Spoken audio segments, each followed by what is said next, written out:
of midday Central African Time. On the Move with Palesa and Benjamin Moshatama. Hey, we're diving in the cubicle. That's our feature where we take a look at what's going on in the workspace. In different industries, things work very differently. And if you've worked for some time, there is one department within any workspace in any industry that's really central to everybody, both the employer and the employee alike. In fact, you couldn't have even gone into your current job without this particular department. We're speaking about the HR department, Human Resources. Today is International Human Resource Day, and this is a day dedicated to celebrating the role of HR and how it plays supporting organizations and the people within them. Behind the scenes, HR is one of the busiest departments in any organization, and it handles everything from hiring you to benefits administration as well as employment law. HR is also the go-to department for ironing out those employee relations issue when the rubber hits the road, and whether it's two employees against one another and sometimes an employee versus the company. But whose side is HR really on? We're asking this question today to Namibia-based HR expert Lisa Matomola. It's always a pleasure to have you, Lisa. It's a tough question to ask because HR has its fingers in so many pots. But before we go there, happy International Human Resource Day. Thank you very much, and happy International Resource Day to everybody that is listening and to the HR practitioners around the world. Thank you for having me again.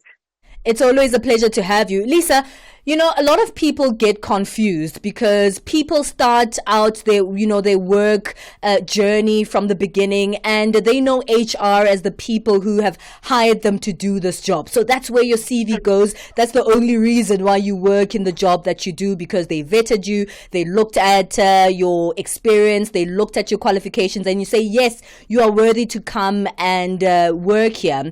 But there are so many roles that HR holds within this workspace. Let's speak about the roles. What exactly is HR there to do? Thank you very much, Palesa, for that good question. So HR is responsible for various reasons. You just mentioned from talent acquisitions, but what I'll put in short is that the whole entire employee experience, and also driving to ensure that the environment is also conducive. I was just reading before I came here, various countries celebrating International HR Day, saying that not all heroes wear caps, but HR shapes culture. So this is where HR comes in. They ensure that from the time you get in contact with the organization, that journey is smooth to the time that you leave as an employee. And if you, for instance, a new graduate, you just recently completed your studies, you gain the experience. So are you getting the exposure? Are you getting feedback from your managers? What is the company doing in terms of career progression within the organization, career development plans? Is the environment conducive? Are you paid according to the HR policies? Is the company compliant? As an employee as well, what is your responsibility that comes with your work? So there's quite a lot of work around the whole employee experience, the employee journey, and until to the time that they leave, so that they can also become leaders outside. So the training and development, the compliance, the remuneration, the benefits, the performance management, a whole lot of other stuff that I can talk about, but mostly I'll summarize it as the employee and leadership experience, because it's a relationship. Yeah. Well, speaking about the relationship, most employees have two major times where they have to instill that relationship with HR. The first one I mentioned, when they get into the organization. And if you're just around doing your work, we usually don't interact much with HR, which may be a problem that we'll talk about later. But another huge part where you have to engage is if you have a grievance. And that's usually the second or the only time where people, interact with HR. Let's speak about that. What should be taking place when one has a grievance? And I want us to look at this from two sides, because there are two kinds of grievances. One that you may have with another employee, and one that you may have with the company itself. Yeah. Thank you very much. And those are common, when it comes to some companies would say labor relations, employee relations, grievance. They are common in the workplace, but they are also centered around HR policy. So every organization needs to have a code of conduct, needs to have an employee relation policy in the workplace.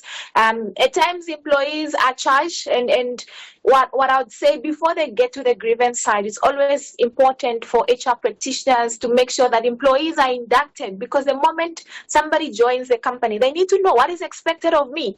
The same way Christians have the 10 commandments, it's the same way that employees need to be guided. Because if I come to work drunk, I wouldn't think it's something unusual, because I just think I had one too many, and I can still do my job whether or not. But for an organization, it might be a safety issue to say, maybe if you work drunk, if something happens to you in the workplace and you are under the influence, we will be seen as negligent. So we are also not taking care of you. So we can charge you. But the beauty about employee grievances is that they can come both ways. So an employee can also lodge in if they are not happy, if they feel they are not mistreated, they are not treated equally, fairly. And I think most of the time employees don't have that insight to mention that they too have a voice in the workplace, and that's why it's called employee relations. So if they are not satisfied about something, we've seen recently, especially in our own country, Namibia, with the new minimum wage being introduced. So those that are feeling that they are underpaid or they're not paid above or at the minimum wage, they stop working. They're down to, and the importance of having. Lisa, I'm going to stop you there. We need to take a break and then we'll come back. I wonder if you'll be able to answer this question in an unbiased manner, because you're an HR expert as well. But whose side is HR really on? Keep that in mind. We're taking a break and we're coming back to you. Join our live stream. We're on Facebook, simply Channel Africa. Parlez-vous couramment le français? Êtes-vous passionné par la radio? Et êtes-vous qualifié pour travailler en Afrique du Sud? Envoyez-nous votre CV et votre 3 minutes démo en MP3 à @channelafrica.co.za pour avoir une chance de rejoindre la famille Channel Africa. Si vous n'avez pas de réponse après 14 jours, cela signifie que vous n'avez pas été retenu. Channel Africa, la perspective africaine. Benjamin Moshatama and Palesa. Move. It's 22 minutes past 10 o'clock Central African time. Can't believe we're already in the second hour of the show, and we are speaking in our In the Cubicle feature on the issue of whose side is human resources on. Is it on the side of the employer? Is it on the side of the employee? And we want to get your thoughts as well on that one. +27634069126. Tell us what you think about this one. And we are seeing our guest on our live feed. That is Lisa Matomola, looking very HR, looking very representative, looking very smart in that very live stream. So thank you for joining us on that live stream and chatting to us on this one. Let's be honest. As an HR expert, you are caught in the middle of a dispute. And yes, the big thing is that you have to take care of the employee, but also as someone who's been employed, you also have to navigate the interests of your organization. Is it difficult to do that? Certainly, that you find that some HR practitioners find themselves caught between in the middle, like you mentioned. They don't know what to do, and sometimes if you work with a company, especially private companies, where they might not really be following certain policies and procedures or the act in general, they might want to divert away, and you find HR practitioners that really want to play by the books, which is their job. Their job is to ensure that to enforce compliance, because if the labor inspectors come in, they might be at fault, but because if it's a directive, somebody tells you, I'm the board member, I have more power than you. Some people easily give in. But what is important is always to make sure that being ethical. I think one of the things we enforce as HR practitioners, even from an HR profession body, is doing the right thing, and making sure that whether or not is somebody above you, as long as it's documented, as long as it's in line with our various relevant acts, it's our job to enforce the laws and the legislation. So it shouldn't be, the law is, no one is above the law. And if there's evidence, then there will always be a way that somebody is safeguarded, and then they can also adhere to that. So it is a tough situation to be in, but the role of HR is to ensure that they manage that relationship between the employer and the employees. They say that a healthy workforce is a productive workforce. So with employee relations sometimes comes various aspects. If employee down tools, it means that the company can lose money, millions in a day. So it's important to have negotiations and also educate. I think training and awareness is important, so that people know that these are the do's, these are the don'ts, and if you don't do it, these are the consequences. I mean, let's get into it a little bit more. I'm very intrigued by this. If you are in a situation, Lisa, whereby there is maybe an abuse that is alleged to your own principal or your own boss, as HR expert, how do you deal with that? Can you just repeat the question? Let's say there's a dispute that is alleged towards your own boss, right, by an employee. How do you deal with that kind of dispute?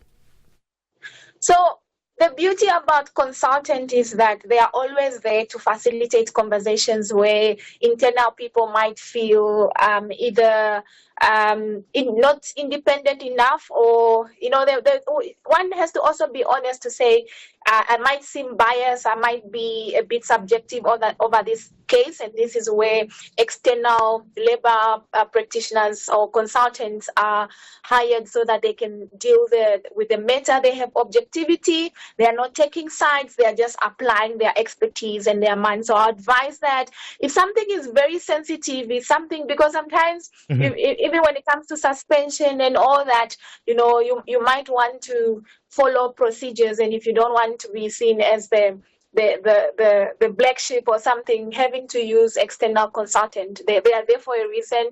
They chair the disputes, they manage the entire process to ensure that there is no favoritism or no issues being favored. Nobody is taken. Okay, I like that response because it shows a sense of neutrality. But then it poses the question, what would the role of the employee be in facilitating a fair process or procedure with HR? What steps do you think should be taken in a serious dispute? So before any dispute is conducted, employees have their rights. Their rights are explained in terms of they can also seek legal assistance outside or legal representation. They can appoint somebody, and where they feel that maybe they don't have representation, in South Africa you call it to the CCMA. They can seek for assistance there. In Namibia we have what we call the Office of the Labour Commissioner. And the nice thing, even if they go through a dispute and they feel they were not fairly, it was not fairly or well handled, they can always appeal, and this is where the CCMA comes in and the Office of the Labour Commissioner, so that they can go there and plead their affair correctly. And we have seen cases where people actually walk away as winners and by providing evidence as well. So also very important is to provide evidence. But for those who are responsible for dispute, it's also important to follow the procedures and make sure that they are following the legislation or the acts, because if not, they will find themselves in a situation where they have to pay legal costs or penalties, or even pay those victims quite a lot amount of money, compensate them. Okay. Final question. Can we trust HR? You mentioned that I might be a bit biased, but for me the answer is yes. There are HR practitioners there that are ethical, that are for the employees and the employers as well. Why should you trust HR? HR is there to make sure that they don't take a side. As an employee, you're taken care of. As an employer, they also complying with the laws and the legislation. What matters is just the communication and building that relationship, because sometimes we judge before we even engage. So being informed helps. Well, somebody wrote a book signing for me earlier this morning, and they say being informed is equivalent to being empowered. So for those of us that feel we don't understand the role of HR, always consult and engage. They are your internal stakeholder. They will tell you where they come in and where they end. But also for HR to be visible in organizations and to make known what their roles and responsibilities are. Be a partner both for employees and employers. Employees have to be in their best capacity so that organization can be making profits, and that way everybody is happy. All right. Thank you so much. We have to leave it there, Lisa. Just in 10 or 15 seconds, where can people find your expertise online if you have any? I'm on LinkedIn, active on LinkedIn, Lisa Matomola, and also on X, Lisa Matomola as well. Lisa, what tribe are you there in Namibia? We have Matomolas here. I'm not quite sure if they're Pedi or Tswana, but somewhere there. What tribe are you from in Namibia? I'm from the Zambezi region, so it's close to Tswana. Okay. I actually understand. I understand Tswana. Okay, fantastic. So we are related, me and you. We are one. Yeah, we are family. Fantastic. Thank you so much, Lisa. That's Namibia-based HR expert Lisa Matomola joining us in the Cubicle feature today. It's 10:31 Central African time. What do you think about that one? +2763 406 9126. Text us and voice note us a little bit more about that one. And don't be shy to comment on that live stream. Hey, we've got Musibudi back, and she's going to let us know the latest in our sports. Sports on Channel Africa. The African perspective. Thank you, Benjamin. So Morocco's under-20 head coach Mohamed Wabi says he's struggling to come to terms with his side's 1-0 defeat to South Africa in the final of the Total Energies CAF Under-20 Africa Cup of Nations tournament, insisting that the Atlas Cubs were the dominant side and deserved more. Now, the North Africans fell to a